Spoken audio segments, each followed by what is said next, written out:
के जरिए जब आपने इस बात की जानकारी दी है कि हम तकरीबन 50 से 55 सीटों पर चुनाव लड़ेंगे, तब से समीकरणों का कयास लगाया जा रहा है। तमाम जो राजनीतिक दल के नेता हैं वो अलग अलग प्रयास में जुटे हैं और भाजपा ने अपने 2 प्रभारियों को नियुक्त किया है, जिसमें से कृषि मंत्री कैबिनेट के शिवराज सिंह चौहान, दूसरी तरफ हेमंत बिस्वा शर्मा को बनाया गया है।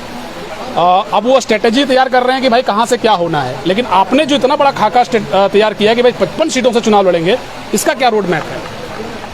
देखिए, इसके लिए हम लोगों ने भी टीम का गठन किया है और टीम लगातार उन विधानसभा क्षेत्रों का दौरा कर रही है, उस विधानसभा क्षेत्र की परिस्थितियों का अध्ययन कर रही है और लगातार मेहनत कर रही है, लोगों को एकजुट कर रही है, लोगों को हमारे सांगठनिक ढांचे में जोड़ने का कार्य कर रही है। और हमें उम्मीद है कि विधानसभा का जब चुनाव होगा तो हम लोग बहुत ही मजबूती के साथ और बहुत ही एकदम बेहतर तरीके से लड़ने की तैयारी में हैं। ये ख्याल क्या आया कि भाई 50-55 सीटों पर लड़ेंगे? ये क्या 8 सीटों पर चुनाव लड़ने के बाद आप 8-48 कर दिए क्या? हाँ, वही 8-48 कर दिए और ऐसा नहीं है 55 के अलावा 60 भी होगा। मैंने कहा अनुमान, जहाँ जहाँ हम लोग अपने कैडर को मजबूत पाएंगे, देखिए हम लोग को भी अनुभव हो जाता है कि चलो भाई यहाँ सम्मानजनक वोट है, अगर थोड़ा सा मेहनत करेंगे तो उसे जीत में लेके चले जाएंगे, हमारे कैडर हैं यहाँ तैयार हैं, तो हम लोग को भी वहाँ ऊर्जा मतलब तैयार होती है। तो इसीलिए जब हम लोग चीज़ों को पाएंगे कि वहाँ हम लोग बेहतर कर सकते हैं तो नो डाउट 55 से सीटें प्लस होंगी, ये अनुमान है। एक सवाल है कि भाई अभी भाजपा ने शिवराज सिंह चौहान और हेमंत बिस्वा शर्मा को बनाया है, आपको क्या लगता है भाजपा की जो स्ट्रेटेजी है और जिस तरीके से उनका काम करने का तरीका, चूंकि जिस तरीके से बाबूलाल मरांडी के नेतृत्व में चुनाव लड़ा गया, नतीजे एक तरीके से 9 सीटें जरूर इनके पास है, लेकिन जो 5 सीटें गई हैं वो 5 सीटें आदिवासी बहुल इलाकों की गई है और निश्चित तौर पर रिजर्व जो सीटें हैं वो चली गई। इससे अनुमान ये लगाया गया कि भाई अगर हम भाजपा के कद्दावर नेता को भेजते हैं, आपको लगता है इससे कुछ बहुत बड़ा असर पड़ेगा आप पर भी और झारखंड की राजनीति पर? हाँ, देखिए मुझे लगता है कि विशेष असर नहीं पड़ेगा, लेकिन दोनों काफ़ी काबिल नेता हैं, नो डाउट, उसमें कोई शक नहीं, संदेह नहीं। लेकिन मुझे लगता है कि असर इसलिए नहीं पड़ेगा कि आखिर वो कहेंगे यहाँ क्या, वे जो भी बात कहेंगे उनका तो लोग कटाक्ष करेंगे। और विशेषकर जो हेमंत बिस्वा शर्मा है, एक समय यही बीजेपी कहती थी कि दुनिया के सबसे भ्रष्ट लोगों में से आते हैं और आज उनके दल में शामिल होते हैं और वो साफ हो जाते हैं, पवित्र हो जाते हैं। तो ऐसा नहीं है, उनके पास वे जो भी बात कहेंगे झारखंड में उनका कटाक्ष हो जाएगा। रही बात, देखिए बाबूलाल मरांडी साहब की बात कीजिएगा तो कहीं ना कहीं हेमंत जी उन पर भारी हैं। अगर आप आदिवासियों के बीच नेतृत्व की बात करें, वो तो चुनाव में भी दिखा, बिल्कुल चुनाव में भी दिखा, तो इसलिए थोड़ा सा झारखंड की जो राजनीति है वो विविधताओं की राजनीति इस बार होगी। आपको क्या लगता है कि जिस तरीके से जिन मुद्दों के साथ अपना पहचान बनाए, जिन मुद्दों के साथ आज आप हीरो बने हैं, हार कर भी जयराम आज हीरो के तौर पर देखे जा रहे हैं, आपके जो मुद्दे रहे 1932, 60-40 नियोजन नीति, विस्थापितों को लेकर के नीति बनाने की, वो जो नीतियाँ हैं एक तरीके से आपने क्षेत्रीय मुद्दों को जोर दो से पकड़ा। हमें लग रहा है कि ये नेशनल एक तरीके से लोकसभा के चुनाव में जो मुद्दे रहे वो मुद्दे एक तरीके से अलग रूप से देखने को मिलते हैं। विधानसभा स्तर पर ये मुद्दे क्या काम आएंगे या अपने मैनिफेस्टो में एक अलग तरीके से विजन के तौर पर लोगों के बीच जयराम जाएंगे? विधानसभा का जो घोषणा पत्र होगा वो भिन्न होगा, लोकसभा के घोषणा पत्र से भिन्न होगा। लेकिन एक चीज़ तो मानेंगे हम लोग कि हम लोगों ने गांव के मुद्दों को सेंट्रल के मुद्दों से भिड़ाकर लड़ाई लड़ दी, ये बहादुरी है। लोकसभा के चुनाव में आप गांव की बात करेंगे, क्षेत्र की बात करेंगे, राज्य की और जिला की बात करेंगे, प्रखंड की बात करेंगे, ये लोकसभा के चुनाव में ये आसान नहीं है। और भी नेता आएंगे और भी नेता हैं, लेकिन जो माहौल हम लोगों ने तैयार किया ये कहीं ना कहीं विशेष उपलब्धि है कि हम लोगों ने गांव के मुद्दों को, प्रखंड कार्यालय के मुद्दों को देश के मुद्दों के साथ जोड़ा और हम लोगों ने अच्छा फाइट किया। ग्रामीण क्षेत्रों में खूब धमक है आपकी, शहरी क्षेत्रों को लेकर कई तरह के कयास है कि भाई शहरी क्षेत्रों में जयराम जी का वोट नहीं है आप, लेकिन फिर भी सदर की बात कर ले तो तकरीबन 2700 के आसपास लोगों ने आपको मत दिए, 22,000 वोट गिरिडीह विधानसभा से आपके आए हैं। शहरी वोटों का जो एक तरीके से बैंक है या शहरी वोटरों को एक तरीके से लाने का जो खाका है, उसका कोई आप मैप तैयार कर पाए हैं, ब्लूप्रिंट है आपके पास कि कैसे इन वोटरों तक भी पहुंचा जाए? उन पर अभी विशेष काम हो रहा है। हम लोग भी अध्ययन कर रहे हैं कि शहर के वोटों का रुझान अपने पक्ष में कैसे लाया जा सके और उसके लिए विशेष टीम, विशेष दल तैयार किया गया है और उनको विशेष कार्य सौंपा गया है। मुझे उम्मीद है वो 15 दिनों से पहले रिपोर्ट सबमिट कर देंगे कि शहर के जो वोटर्स हैं उन तक हम लोग कैसे पहुंच सकते हैं। आप बार बार जिक्र कर रहे थे जब बजाते मीडिया कॉन्फ्रेंस आप कर रहे थे, कई साथियों ने कहा कि भाई एक सवाल हमारा शेष रह गया, पूछ लीजिएगा अगर आपके गिरिडीह में आए तो। सवाल ये कि आपने कहा कि हमें धोखा मिला, 22 तारीख को हम लोग साथ में खाना खा रहे थे, पता चला कि अपने बहनोई को, अपने बहन को फोन के जरिए बताया जा रहा था कि भाई आप उन्हें जयराम को वोट ना करें, अगर जयराम जी जीतते हैं तो हम लोग कहाँ रहेंगे। ये वाला जो वाकया है, ये क्या इसके अंदर स्ट्रेटेजी है, मतलब क्या इसमें कुछ लोग चूंकि हम लोग ये भी कह रहे हैं कि वो लोग हमारे पार्टी से चुनाव भी लड़ेंगे, कुछ लोग हैं और कुछ लोग, हम लोग का दिल बहुत स्वच्छ है। कोई भी अगर हमारे पास आता है तो हम लोग कभी शक नहीं करते हैं। हमारे रिजवान दा, इनको कुछ दिन पहले ही हम लोग कुछ लोग आए हमारे बीच अचानक, रात्रि को उनसे बात हुई और पता चला अगले दिन वो किसी विपक्षी दल के केबिन में बैठ के चाय पी रहे थे। तो हम लोग बहुत मतलब एकदम साफ दिल है, मन भी साफ है, हम लोग का दिल भी साफ है। जो कहते हैं पब्लिक के सामने कहते हैं, हम लोग धूर्तता की पॉलिटिक्स नहीं करते हैं। अभी भी हम लोग कभी भी बैठ के अगला विपक्ष को कैसे टारगेट करना, वो हम लोग वो पॉलिटिक्स कूटनीति वाली नहीं करते हैं। हम लोग अपने आप को मजबूत कैसे करना उस पॉलिटिक्स पे काम करते हैं। तो ये चीज़ें इसलिए भी कि हम लोग बहुत सरल स्वभाव के लोग हैं। हम लोग किसी पे संदेह नहीं करते हैं। कोई नया भी व्यक्ति आता है तो सीधे हम लोग उनको, जो हम लोग का अपने वार रूम होता है वहीं ले जाके बैठते हैं कि बताइए क्या बात है, कैसे क्या करेंगे। कभी हम लोग किसी पे अविश्वास के दृष्टिकोण से हम लोग किसी को नहीं देखते हैं। सबको, जिसको भी हम लोग देखते हैं, विश्वास के दृष्टिकोण से देखते हैं। तो ये थोड़ा सा रहा है कि आज मतलब चालबाजी के दौर में अगर आप दिल से अगर कोई चीज़ करते हैं तो थोड़ा सा दिल वालों को दुख होता है, लेकिन खैर कोई बात नहीं। हम लोग इन सब सारी चीज़ों को भूलते हुए आगे बढ़ेंगे और उम्मीद करते हैं कि जो लोग चाह रहे थे कि इस चुनाव में हम लोग को गिराएं, उन्हें उनसे आग्रह होगी कि अब हमें उठाने के लिए प्रयास करें, क्योंकि हम नहीं उठेंगे, ये राज्य उठेगा, राज्य के मुद्दे उठेंगे और राज्य के नौजवानों का, किसानों का विश्वास उठेगा। नेता बन गए एकदम बिल्कुल। आप पहले एक बार सवाल पूछे थे आज से 2 साल पहले आपसे कि नेता बन गए। एक सवाल इसमें बहुत बड़ा है। सवाल ये है कि झारखंड में 2 साल के बाद पंचायत का चुनाव हुआ, 2 साल विलम्ब हो गया। अगर टाइम पर चुनाव हो जाता, जयराम का मन था कि भाई जिला परिषद का चुनाव लड़ा जाए, चुनाव हो जाता, जिला परिषद लड़ते, जीत जाते, सिमट कर रह जाते। लगता है कि ये चुनाव भी आपको कहीं ना कहीं आज के तारीख में इतना बड़ा लीडर बनाता है। नहीं, देखिए बात है कि सारे सोचते हैं कभी आप, नहीं ऐसा नहीं। अगर बाय द वे हम सपोज अगर चुनाव पंचायत का जीत जाते कोई, और अगर वो मूवमेंट होता, देखिए वो हमारा यहाँ तक आना वो मूवमेंट तय करता है। अगर वो मूवमेंट होता तो हम तो जिला परिषद होने के बाद भी जाते हैं। बहुत सारे जिला परिषद मुखिया मूवमेंट में आए थे। तो अगर हम अगर पंचायत चुनाव जीते हुए भी अगर व्यक्ति होते हैं, प्रत्याशी होते हैं, तो अगर वो मूवमेंट होता, तो अगर उस मूवमेंट में हमारा पार्टिसिपेशन होता तो आ ही जाते हैं। लेकिन ओवरऑल डेस्टिनी। एक सवाल ये कि मैनिफेस्टो के तौर पर हमने आपसे जिक्र किया कि भाई जो मुद्दे हैं वो मुद्दे क्या समझ पाएंगे। अलग से आप मैनिफेस्टो के तौर पर क्या ऐड करेंगे कि जो सीधा एक तरीके से आम जो जनता है उससे संवाद स्थापित करता हो। क्योंकि देखिए विधानसभा के चुनाव में कई ऐसी जो मांग होती है विशेष स्तर पर लोगों का कि भाई हमारे यहाँ सड़क की समस्या, हमारे यहाँ नली की, और सबसे बड़ी बात यह है कि जो बुनियादी जरूरतें हैं, जिसमें शिक्षा है, जिसमें अस्पताल है, जिस क्षेत्र में आप हैं यहाँ बेहतर अस्पताल की व्यवस्था नहीं है। हर बार सवाल हम आपसे करते हैं, क्या एक स्पष्ट आश्वासन के तौर पर आप दे सकेंगे कि भाई हम एक बढ़िया हॉस्पिटल की व्यवस्था करेंगे? ये सब मैनिफेस्टो में आपके रहेंगे?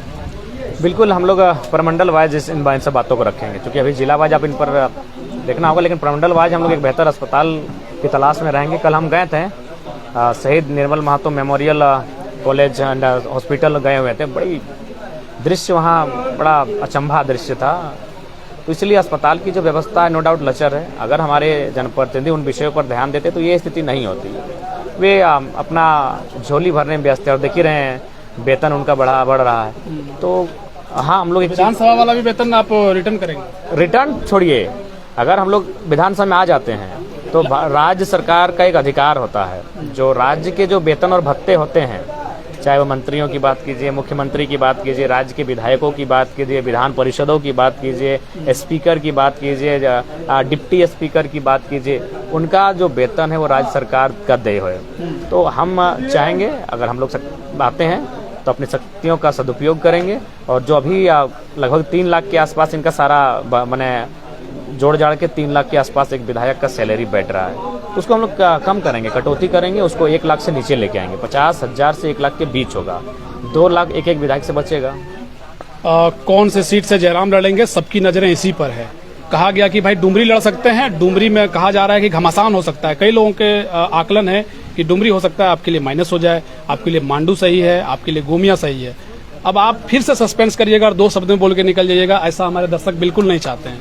सही एग्जैक्ट क्या है और क्या आधार होगा कि भाई इस बार चुनाव लड़ेंगे? कौन सी सीट? देखिए, चलिए इस बार हम कोई सस्पेंस नहीं रखते हैं। हाँ, और विकास जी जो सुनना चाहते हैं वही बोलेंगे। हाँ, बताइए।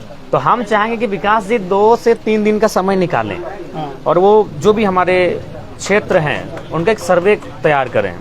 और आप सर्वे निकाल कर हमें कहिए, हम उसी सीट से लड़ेंगे। ये जिम्मा आपका है।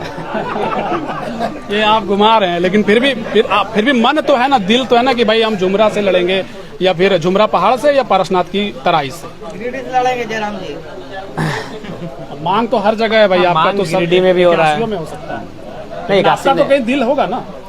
देखिए नो डाउट, अगर हमारे कहा जाए दिल ऐसा कुछ है हाँ, नहीं। मतलब बचेंगे, यही तो हम कह रहे हैं कि नेता बन गए हैं कि भाई बुरा ना लग जाए किसी को। बुरा नहीं, देखिए एक्चुअली बात ये है विकास जी, आदरणीय बड़े भाई, कि अभी जो परिस्थितियां हैं आप भी जानते हैं और हम भी जानते हैं कि अभी हम लोग चीज़ों को देख रहे हैं, क्योंकि कहीं ना कहीं जिस सीट से हम अपनी उम्मीदवारी की घोषणा करेंगे वो सीट, उसमें बिना माचिस के आग लग जाएगा।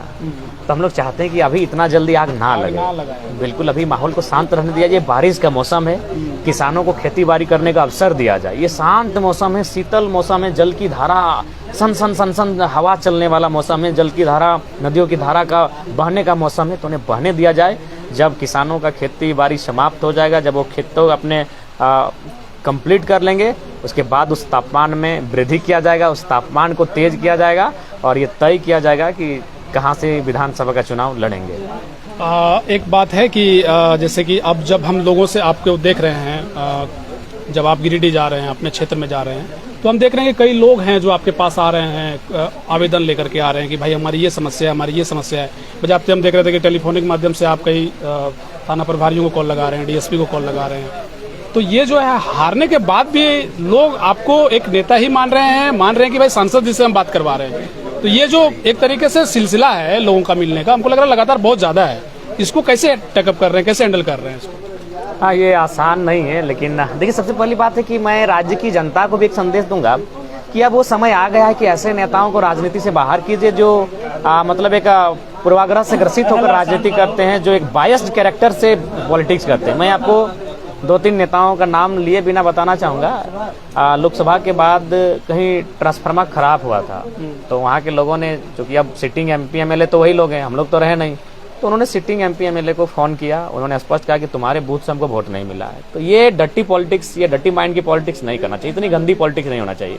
आज देश के जो प्रधानमंत्री हैं माननीय मोदी जी, उनको हमको लगता है 30 to 35% वोट मिले हैं। इसका मतलब जितना लोगों ने उनको चाहा है, उससे दुगुना लोगों ने उनको नहीं चाहा है। इसका मतलब ये थोड़ी 35% लोगों के PM है वो पूरे देश के PM है। तो जो लोग चुनाव जीत के जा रहे हैं उनकी मानसिकता बहुत ही निम्न है। ये कहा कि हम वहाँ नहीं जाएंगे। एक नेताजी हैं धनबाद के, उन्होंने कहीं समस्या हुआ तो सीधे बूथ खोल के देखा, बोला यार हमारे वहाँ 17-18 वोट है, हम वहाँ जीवे नहीं करेंगे। जीता हुआ प्रत्याशी, बताइए, जो अब शपथ ले रहे हैं, दिल्ली में बैठ के शपथ ले रहे हैं, और वे लोग इस प्रकार का काम कर रहे हैं। लेकिन मेरा वो कैरेक्टर नहीं है। जिस बूथ से मुझे कोई मतलब नहीं, आज तक मैंने बूथ नहीं खोला है, बस समीक्षा बैठक में खोला है कि भाई कहाँ कैसा हम लोग का मैंने उपस्थिति रहा। बाकी आज जो भी लोग हैं, बहुत सारे लोग तो हमको ये भी बोलेंगे बाबू हम आपको वोट नहीं किए हैं, लेकिन मेरा एक समस्या है। बोले अरे आपका तो सबसे पहले सुनेंगे। बोलिए बाबा क्या बात है। बहुत सारे लोग हैं जो मेरी तरह मतलब मुंह में बोलते हैं। तो उन्होंने कहा कि माफी कीजिएगा, हम लोग दिल्ली देख रहे थे, आपको नहीं वोट किए, लेकिन हमको लगता है कि उसका जो नेता है वो मेरा बात नहीं सुनेगा, तो आप कम से कम सुनिए। बोला कि क्या मैटर है। तो हम अभी जैसे आए गांडे के साथ ही आप समस्या को सुनाए, मैंने आपका जमुआ के साथ ही समस्या सुनाए, वो मेरा लोकसभा भी नहीं है। लेकिन भाई हम अगर लीडर है और मेरे टेलीफोन से अगर समस्या का निदान होता है तो हम क्यों प्रयास नहीं करेंगे? ये सोच होना चाहिए एक लीडर का। लेकिन हमारे जो लीडर जो जीते हुए हैं, आप बताइए, कोई कहीं बिजली का कनेक्शन काटने की धमकी दे रहा है कि वोट नहीं दिए बिजली कनेक्शन काट देंगे, कोई धमकी दे रहा है राशन कार्ड से नाम हटवा देंगे, कोई धमकी दे रहा है प्रधानमंत्री आवास जो चढ़ा है उसका नाम कटवा देंगे, कोई धमकी दे रहा है ये कर देंगे, कोई धमकी दे रहा है तुम जो काम धंधा कर रहा है उसको ठप कर देंगे, डैमेज कर देंगे। और ऐसे नेता जीत के चुनाव आ जाते हैं। ये लोकतंत्र की खूबसूरत तस्वीर नहीं है। जो बदला लेने के भाव से राजनीति करे, ये खूबसूरत तस्वीर नहीं है। अगर राजनीति करनी है तो बदलाव लाइए। जिन लोगों ने वोट नहीं भी दिया है उनसे भी प्रेम कीजिए, और जिन लोगों ने दिया है तो उनको तो स्वीकार कीजिए, उनका स्वागत कीजिए। ये राजनीति होनी चाहिए। एक अंतिम सवाल है कि चूंकि आप निर्दलीय प्रत्याशी के तौर पर थे, हमें लग रहा है ये दूसरी बार हम सवाल आपसे कर रहे हैं। चूंकि रजिस्ट्रेशन और सिंबल बहुत फैक्टर करेगा, इतने बड़ी संख्या में आपको चुनाव लड़ना है, 50-55 के आसपास। अगर चुनाव आयोग अगर आपको सिंबल नहीं देती है, रजिस्ट्रेशन अगर नहीं होता है, तो आपको लगता है बहुत टफ हो जाएगा चुनाव या समीकरण बनाना? बिल्कुल टफ हो जाएगा, बहुत ज़्यादा टफ हो जाएगा चुनाव अगर हम लोग को सिंबल और रजिस्ट्रेशन नंबर अलॉटमेंट नहीं हुआ तो।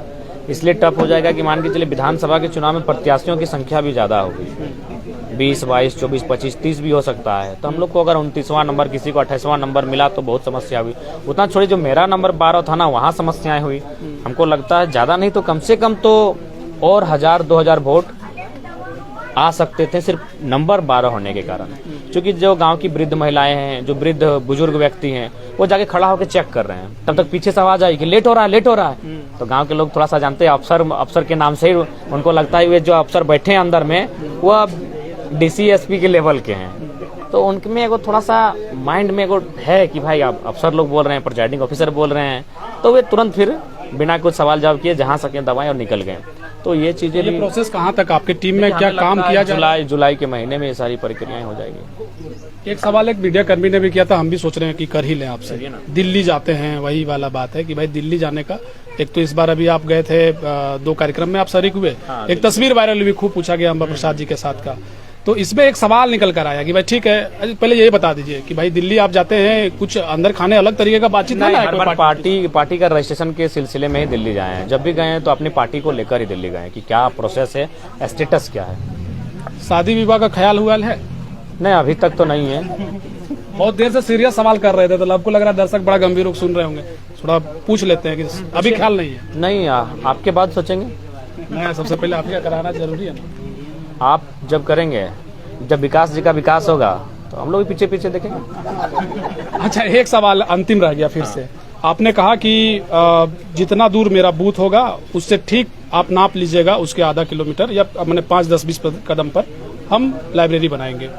इस बार अपने भाषणों के जरिए, मीडिया के जरिए आप कौन सा ऐसा मजबूत रूप से, हम बार बार इसलिए जिक्र करते हैं चूंकि इनका बड़ा असर होता है, क्योंकि अभी देखिए झारखंड सरकार 25 बरस से 49 बरस के लोगों को पेंशन देने की घोषणा, तमाम तरह की घोषणाएं चल रही हैं। जाहिर सी बात है भाजपा भी घोषणाएं करेंगी सेंट्रल के माध्यम से। आपकी घोषणा क्या है? तो घोषणाएं तैयार हो रही हैं और जैसे ही तैयार होंगी हम लोग मीडिया कॉन्फ्रेंस के माध्यम से उनको। लाइब्रेरी वाला बचेगा, रहेगा? नहीं, लाइब्रेरी क्यों नहीं रहेगा, लाइब्रेरी हर बार रहेगा। हम लोग तो लाइब्रेरी शिक्षा के तर्ज पर स्वास्थ्य को भी उसी तरह से हम लोग कम से कम प्रखंड स्तर में स्वास्थ्य को मजबूत, प्रखंड स्तर में स्वास्थ्य है नो डाउट, हम लोग चाहेंगे उसको कि और डाउन लेके आए और नीचे लेके आए और मैंने सुलभ तरीके से लोगों तक पहुंचाएं और बेहतर किया जा सके। और नीट की परीक्षा पेपर लीक हो गई, इसको लेकर हम यही कहेंगे कि देखिए एजुकेशन सेक्टर में माफिया बहुत ही हावी है और मेरा मानना है कि जो वर्तमान की सरकार है, चाहे दिल्ली में बैठ रही है फिर राज्य में बैठ रही है, वो कैपिटलिज्म को सपोर्टर है और सीटों को भारी संख्या में बेचा जा रहा है। आप लोग खुल के कहीं विरोध नीट को लेकर के कहीं करते नजर नहीं आ रहे हैं। ठीक है, मीडिया में एक बयान दिया जा रहा है, लेकिन JPKS के माध्यम से वैसे जो छात्र हैं उनका जीवन तो आखिर सच में अंधेरे में जाएगा ना। नहीं, हम लोग उनके साथ हैं, लगातार हम लोग उनके साथ हैं। जब भी राज्य में अगर किसी प्रकार के अगर कोई दल अगर इसकी अगुवाई करते हैं, क्योंकि हमारे जो अभी साथी हैं, हम लोग समीक्षा में समय चल रहा था तो थोड़ा सा बाधित थे, हम लोग उनके साथ ही, नहीं तो नो डाउट हम लोग अगुवाई स्वयं करेंगे। एक फिर से एक लास्ट ये अंतिम एकदम है, चुनाव से पहले गठबंधन नहीं करेंगे? नहीं, बिल्कुल भी नहीं करेंगे। पक्का? पक्का। मतलब भाजपा कहे कि भाई लड़ लीजिए हमारे साथ, या फिर JMM कहे कि भाई आप 30 सीटें रख लीजिए, 20 सीटें छोड़ दीजिए, जो भी समीकरण का दायरा होता है, नहीं जाएंगे? नहीं, बिल्कुल नहीं। देखिए हम लोग बाद में तो जाने का एक संभावना बनता है, लेकिन पहले नहीं। बाद में राज्य की परिस्थितियां तय होती है, पहले कोई राज्य के मतदाता ने जो एक उम्मीद जगाई है अगर उसमें त्रुटि होती है, लेकिन पहले नहीं। अगर हमारा स्पष्ट कहना है कि अगर हम लोगों को केवल सत्ता में ही आना होता तो बहुत सारे विकल्प हम लोग सत्ता में आ सकते हैं, नो डाउट, सच बोल रहे हम लोग सत्ता में आ सकते हैं। अरे कई राजनीतिक दल आज 2-2 सीट लेके केंद्र की सत्ता में है, तो हम लोग को तो लोग उम्मीद भी जता रहे, हम लोग भी उम्मीद जता रहे कि अच्छी सीट लेकर आएंगे, लेकिन तो अपने दम पर लाएंगे, अपने दम पर लाएंगे। तो हम लोग अगर सत्ता में रहना चाहें तो रह सकते हैं, लेकिन हमारा उद्देश्य सत्ता में रहना नहीं है, हमारा उद्देश्य सत्ता को बदलना नहीं है, हमारा उद्देश्य व्यवस्था को बदलना है।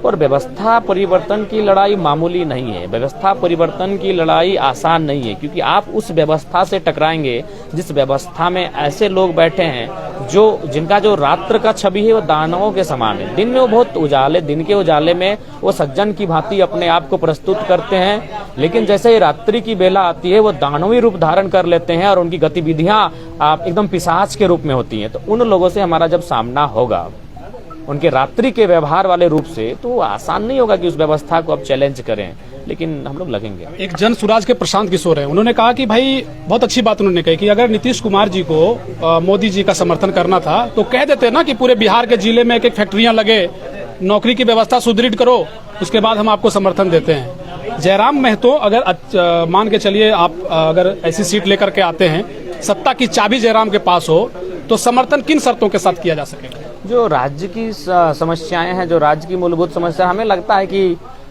लोग 1932 का खतियान, 60-40 नो डाउट स्थानीय नीति हमारे लोग के प्राथमिकता रहेगी, नियोजन नीति रहेगी, विस्थापन नीति रहेगी, और जो भी हमारे झारखंड की भाषा परंपराएं हैं उनको संयोजने की जो व्यवस्थाएं हैं वो हमारी प्राथमिकताएं रहेंगी। और नो डाउट हमें लगता है कि जनता सीधा आशीर्वाद देगी, गठबंधन में जाने की कोई आवश्यकता नहीं के साथ अगर आप जाएंगे, अगर ऐसी परिस्थिति बनती है? फ्री हैं हम लोग, एकदम फ्री हैं हम लोग, इंडिपेंडेंट ही हैं। समय लगेगा, उतनी जल्दबाजी क्या है? जब हम लोग राजनीति करने आए हैं, राज्य की तस्वीर को बदलने आए हैं, तो क्यों मतलब सत्ता का सुख भोगने नहीं आए? जो मतलब हम लोग आए, ऑफर आए तो उनके साथ चले जाएं। बस हम लोग अच्छा कर रहे हैं, अपने दम पे हम लोग अच्छा कर रहे हैं, और समय जैसे बढ़ेगा लोगों का विश्वास भी हम पे बढ़ेगा और लोग सामने आएंगे। चलिए, बहुत शुक्रिया आपका। धन्यवाद आपका भी।